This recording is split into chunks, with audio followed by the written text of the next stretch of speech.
Hello everybody, in today's video we're going to be going over a snowstorm for the northern plains as well as for some parts of southern Canada. Some of these areas could be getting as much as 10 to 15 inches of snowfall, and we're going to have your snowfall forecast at the end of today's video. I'm expecting to make an updated snowfall forecast for this very same storm by tomorrow. I have tomorrow off from school, so I'll probably have a morning upload tomorrow, and then of course Friday and beyond, that's when it goes back to the regular schedule. Again, we're going to be going over the forecasted snowfall from some of these models and then my personal snowfall forecast, as well as a few other things. We're going to also look at the wind speeds because we could see some really high gusts, and we're going to be timing out this system as well. So here's what the current National Weather Service page looks like. You can see that we have some flood watches up for parts of Washington and Oregon. We have some severe thunderstorm watches, believe it or not, in parts of Texas, Oklahoma, Kansas, Missouri, and Iowa.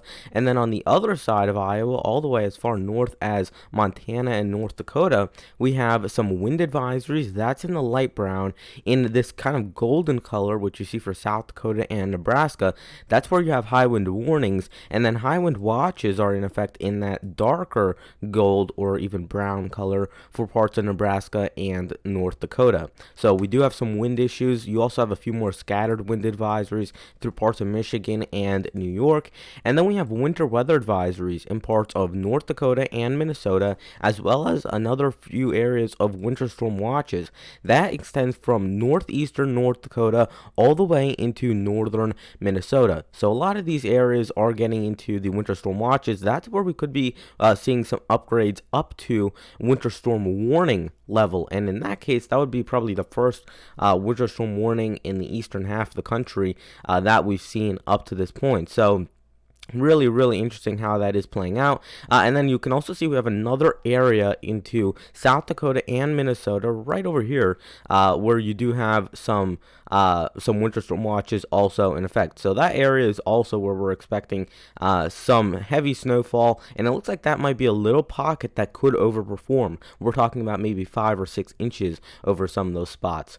Yesterday we had a high temperature of 89 degrees, which is actually fairly low compared to the recent high temperatures in El Centro Naval Air Facility in California.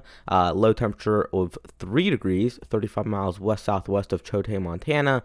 When I looked at the precipitation map and I was trying to pull it up from the Weather Prediction Center, the data was not showing up. So I clicked on the link and it was just sending me to a 404 error page. So I'm not sure if they fixed that or if they will be fixing that. But as of right now, I can't find the rainfall totals for the contiguous United States. So unfortunately, that data is not available for right now. And then also the high snowfall report was 10.4 inches. That was 8 miles east-northeast of Lake McCloud, California. So they got around 10 inches, and that's the same system is actually going to be moving into the northern plains. That's going to turn into our snowstorm. So here is what the current European model is showing. So we're looking at the high resolution Euro, and we're going to start to see some snow break out by Thursday evening. So we're talking about areas like southern Manitoba, southwestern Ontario, southeastern Saskatchewan getting in on a bit of light to moderate snowfall, but anything south of the border by this point is still looking like a plain rain, nothing really too drastic. And by this point also the winds are not too crazy as well. Your low pressure system is sitting right over here by this point, and if we move this on, you can see that we have that low pressure center into southern Iowa. We're now starting to see some snow break out into northern Minnesota, southern parts of Manitoba now getting in on some more widespread light snowfall, but it is breaking in with a little bit of rain here and there. So we will be dealing with a southerly wind or actually more of a southeasterly wind coming into these areas. So for spots like southwestern Ontario and southeastern Manitoba, you will have to deal with that southerly aspect of the wind flow coming into that area. So unlike areas like the Dakotas where you're going to have that northwesterly wind, these areas ahead of the system and to the north of it will be getting a warmer breeze. So that might bring temperatures up a couple of degrees, meaning that it might not be cold enough right at the onset to see snowfall in some of these spots. Now, what we're dealing with here in northern Minnesota is simply the local topography being a little bit better for snowfall. You have a heavily wooded area over this area, meaning that you don't have a lot of light pollution or anything like that, which you would see in, for example, some big cities like Minneapolis, Chicago, Milwaukee. Once you get to those bigger cities, you start to notice that if you ever look at a temperature map, if you turn on the news in the morning and you see the current temperatures, you'll always notice that the cities have maybe 3 or 4 degrees higher temperatures than even the surrounding areas. Even if it's a surrounding area to the south of the city, it's probably still colder than the city itself. So that's simply just because of the light pollution, car pollution, all of that, and that makes that local area a little bit warmer than areas that are a little bit more rural, that don't have any of those issues to deal with in terms of the temperatures. So those areas will probably get in on the snow first. And it's also just because they are further north. So being further north means they're closer to the 32-degree temperature line. And by that point, you might even be breaking out into snowfall for some of those spots. So areas, again, in parts of Canada as well as northern Minnesota, getting in on some of that snowfall. We're dealing with some snow, again, for areas like International Falls, Minnesota. Still not getting back into the Dakotas. And the reason that's not happening just yet is because the storm is still all the way down in Iowa. What we're going to see is that this will make a loop throughout Wisconsin and eventually back into Minnesota. But as it's doing so, it's going to bring in this strong northerly and northwesterly wind that'll bring in more backside snowfall for areas like North Dakota, South Dakota, and even into areas like Iowa and Minnesota. So moving this on, again, you have that breakout of snowfall into northern Minnesota.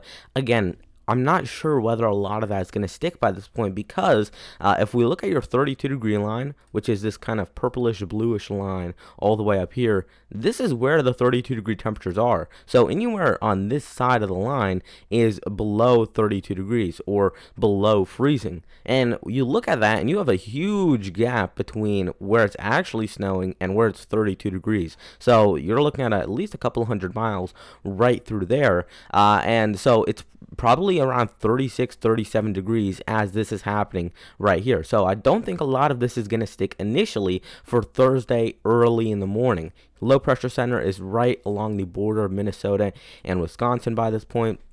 And now this is where it starts to get colder and also starts to get a little bit snowier on the back end. So as you notice, we went from a low pressure center right here to now a little bit more of a curved track, bringing it into Wisconsin. And this little push into Wisconsin and eventually into Minnesota is going to mean that you have that system a little bit further to the north. Now all that energy, all that moisture has to be shifted further to the south to compensate for that little change in direction. So you're going to be seeing a lot of this up here into, again, southern Saskatchewan, southern Manitoba, into cities like Winnipeg and Saskatoon. These areas are going to start to see some of their snowfall move a little bit further to the south into North Dakota, South Dakota, Montana, these spots. So we're going to start to see that gradually, and you can see that right now. We have some of that snow, yes, into northern Minnesota, but where it's actually sticking by this point, it may possibly be sticking in northern Minnesota up to this point. This is Thursday later in the morning, but still that 32-degree line is all the way back here. So we're looking at 34 or 35 degrees while it's snowing. It is going to be tricky, especially on surfaces like concrete and metal. So on the roof of your car, maybe it'll stick a little bit. Maybe on your grill, it might stick a little bit. On the concrete, on those paved surfaces, on the roads, I really don't think it's going to stick all that well. So you probably have to wait until Friday morning to get some of that to stick down into those spots. So this is by Thursday afternoon. The storm by this point is all the way near Duluth, Minnesota. So it's all the way up here near Lake Superior. And it's, again, making that huge loop around Wisconsin and eventually back into Minnesota. You can also see that these isobars are very close together. So these are the contour lines indicating different millibar pressure gradients. So for example, you have 990 millibars right here, and here's 1,000 millibars. So your 1,000 millibar line is right here, and 990 millibars is right there. So that's 10 millibars in between these two areas. Now, if we look at another distance, 1,008 millibars right here, and 1,004 millibars right here. So the closer these are together, that means that you probably have high pressure to the west and low pressure to the east, which is right here. With this pressure gradient, you need to release that energy, that built up energy, and you want to find equilibrium, and you have to do that somehow. And the way that the atmosphere is going to end up doing that is one, by amping up the precipitation in areas like Minnesota, Ontario, Manitoba, North Dakota, but also by ramping up the winds. So that is going to be able to generate some energy, and that's also going to be a way for the atmosphere to reach equilibrium and for you to kind of get closer to that average where you have less of a difference between the high pressure and the low pressure.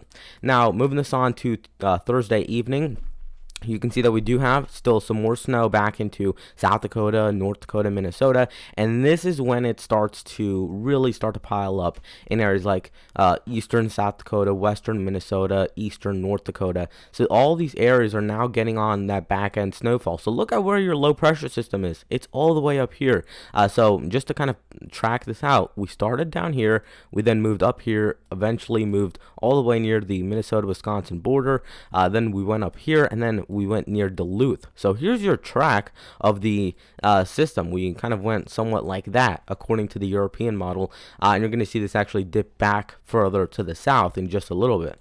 So moving this on, here's that dip to the south, and as it does so, you will get some of that snow and the ice. I really don't think it's going to be ice, actually, more of a wintry mix to move further to the south. Here's your 32-degree line. So some of this is now going to start to stick even into areas like eastern South Dakota and western Minnesota. Even if you're outside that 32-degree below region, it's still probably going to be 33 or 34. It's not going to be the end of the world if you're a couple degrees over 32. You can still see some snow sticking. One thing that you will have to contend with if you live in eastern Minnesota or anywhere east of there, you have that warm sector. So here's your cold front right over here, and then here's your warm front, which is going over the top. So right there in that red line, that's your warm front. So anywhere in between these two areas is where you're going to actually end up seeing that warm sector. So here's the warm sector. This is where it's going to be warmer than the surrounding areas, and you can see that we have snow to the northwest of there, and then you can see near Minneapolis, St. Paul,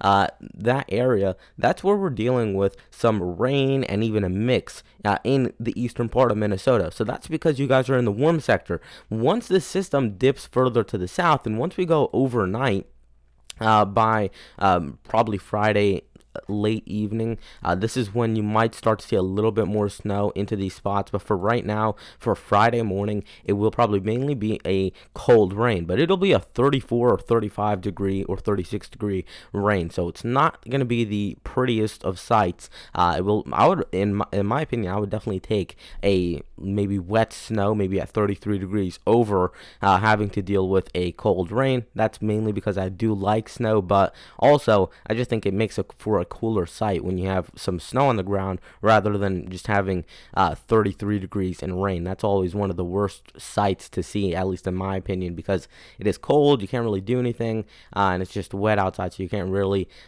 do anything with that.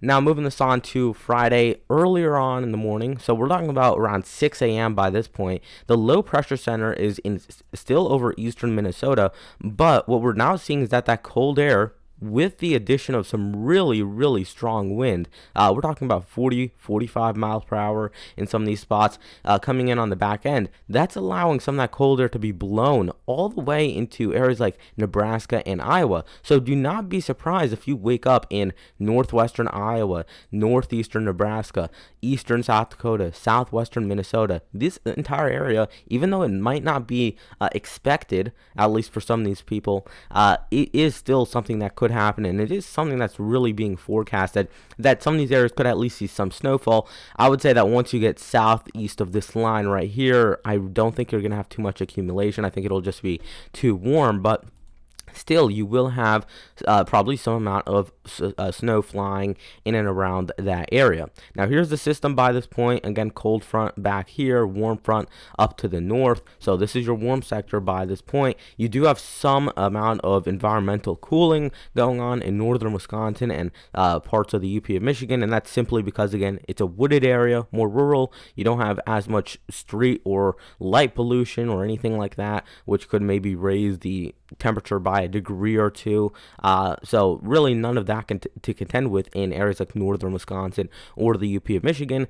So you guys will be probably good to go. You probably could see some snowfall, and I would not be surprised if that did happen. So some of your snowfall will probably actually stick onto the ground more so than an area like eastern Iowa, just because you'll be further to the south. You're not going to have the same opportunity for that to actually stick to the ground. Eventually, by Friday evening, that storm is moving out, but you still do have some flurries in and around Minnesota, South Dakota, and Iowa, with scattered rain showers further to the east into Wisconsin and Illinois. So here's a look at the total snowfall map from that European model run. Now, I do think it's overdoing some of the snowfall for areas like southern Manitoba, for southwestern Ontario. I don't think there's going to be too many spots that are getting 35 inches of snowfall out of this event, but I do think there is the possibility that some of these areas closer to the Canadian border might get 10, 11, or 12 inches of snowfall, especially through north central Minnesota. I would also say that there is probably going to be a little pocket through northeastern South Dakota where you could get maybe 4 to 7 inches of snowfall, and that's just based on what I'm seeing from many models, European, GFS, Icon, and the NAM model, all indicating some little pocket through eastern South Dakota. So for whatever reason, there is really consistent, a really consistent sign that there will probably be a little bullseye or heavier amount of snowfall compared to the rest of the area in northeastern South Dakota. Then it would pretty much just be a gradual progression into the higher amounts of snowfall. Now, one thing I also want to touch on is that even though you might see that little gray color on your part of the map, not all of that is really going to stick or even going to be felt, because some of this, especially over here, is probably coming in the form of a wintry mix. So that's not going to stick pretty much at all. And then some of this right here, even though it will probably be snowfall, how much of that is actually going to stick when it's 35 degrees and it's coming down at maybe a tenth of an inch per hour? Really, probably not a lot. So, you might get the grass to turn a little bit white for maybe an hour or two, but I'm not expecting anything really too crazy out of that. If you look at the GFS model, I think it's a little bit too far to the north, so it kind of brings everything further to the north. I also don't agree with it bringing as much snowfall into areas like Minneapolis. I think you will probably have that solid cutout over eastern Minnesota, so areas to the southeast of that line probably not dealing with as much compared to the areas northwest of this line right here. But I do agree with some of the amounts a little bit more, so I don't think it's going to be as high as what the Euro is showing, but I also don't think the placement on the GFS is quite correct. So on my snowfall forecast, you're going to see a little bit of a mix of both, combined with some of the other models like the NAM, the Icon, things like that. Here's the maximum wind gusts throughout this event, and this is in knots. So miles per hour would be a little bit higher. So for example, I believe 45 knots would be around 50 or 51 miles per hour. I'm not sure exactly, but it would be around there. So it's just about 5 higher than whatever number you see on this map. So for example, if you say 49, then you could probably just add 5. You'll probably be up near 53 or 54, 55 in terms of the knots, or in terms of the miles per hour equivalent. So looking at this, you can see that we have a fairly decent chunk of the Dakotas, Nebraska, Iowa, and Minnesota that will be dealing with strong winds, and that's going to kind of pile up at the same time that the snow is going to be dropping in these areas. So these are going to correlate with each other, and so that could cause some issues. Once you get onto the eastern side of the storm, so the low pressure center basically is right around here, and you can see that anywhere pretty much east of there in that semi-warm sector, or that eastern quadrant of the storm,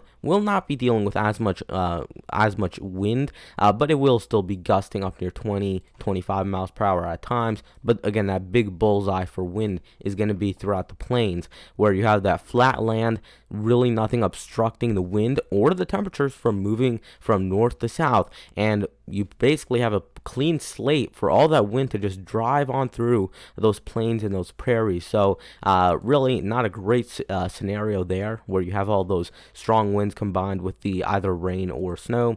Here's my snowfall forecast from Thursday through Friday afternoon in these areas. And then probably, I would say by Friday, I'm trying to think here, probably by Friday, I'll have my first initial thoughts on the next system, which is going to be coming in for Saturday evening, and might bring a little bit more snowfall into the Dakotas and Minnesota.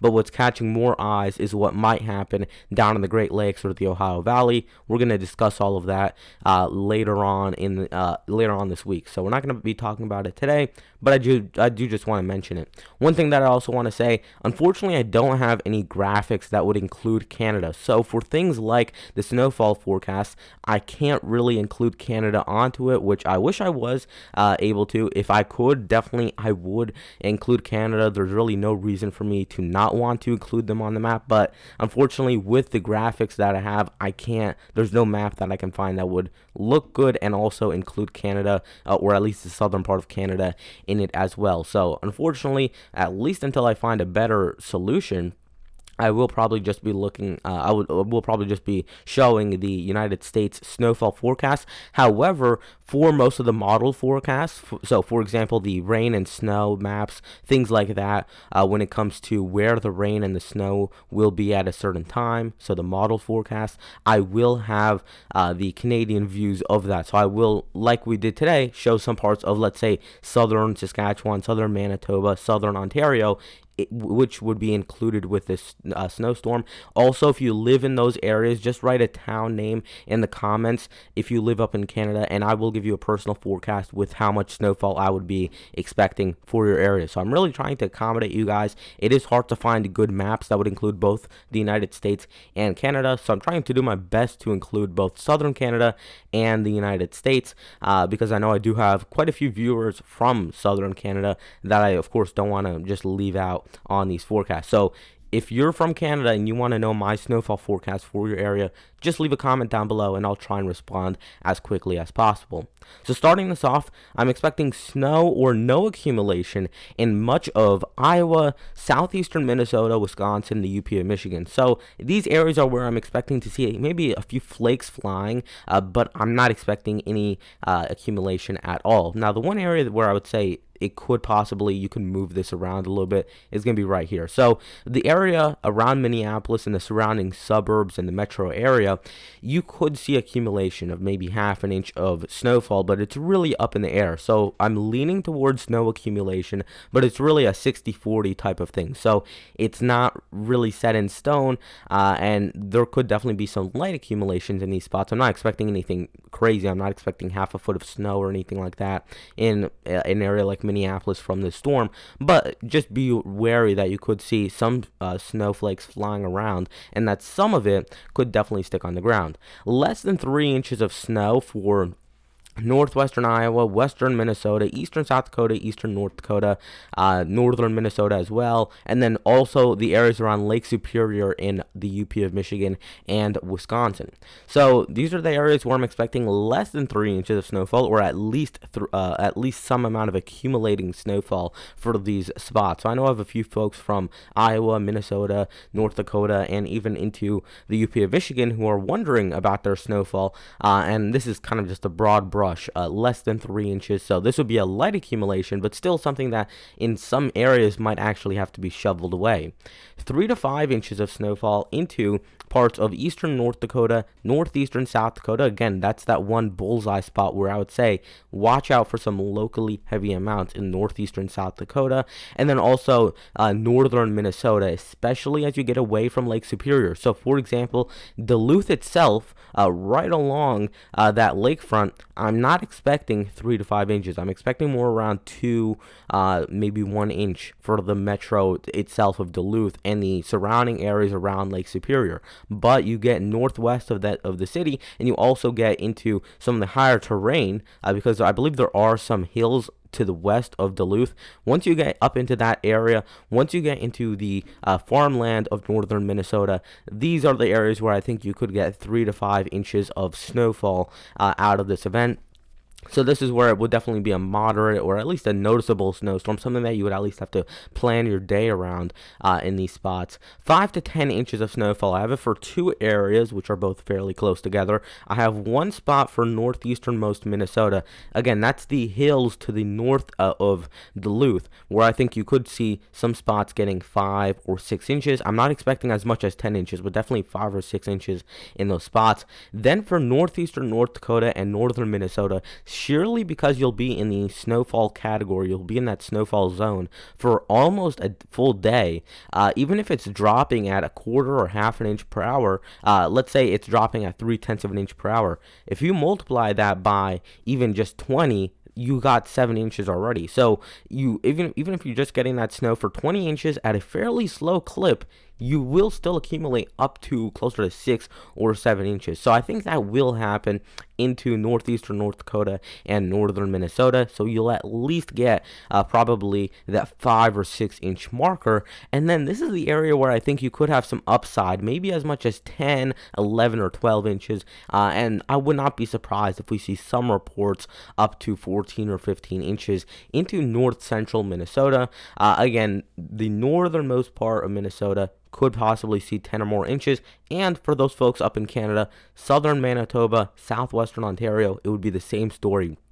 10 to 15 inches of snowfall for those spots as well.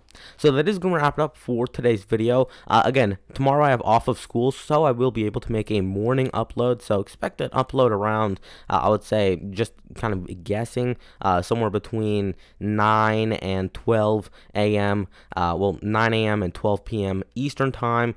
So that's when you would probably see an upload from me tomorrow morning. And that would include an updated snowfall forecast for this event. Again, if you are Canadian and you live up in Canada and you want a snowfall forecast, again, I'm not able to show them on the map for some reason. I'm not able to find a good map of both Canada and the United States, so I can't really make a snowfall forecast for them on the video. But if you have, if you want a snowfall forecast and you live up there, just let me know your town name in the comment section below, and I'll give you a forecast for that town or just whatever part of the province you're from, and I'll definitely write up a forecast for you, including the snowfall totals. We'll also be covering that next system right after this one, probably on Friday and Saturday, and I'll also have my snowfall forecast for both of those, I would assume, by that point as well. So that is going to wrap it up, and it was definitely a fun video to make, and I'll see you guys tomorrow. Goodbye.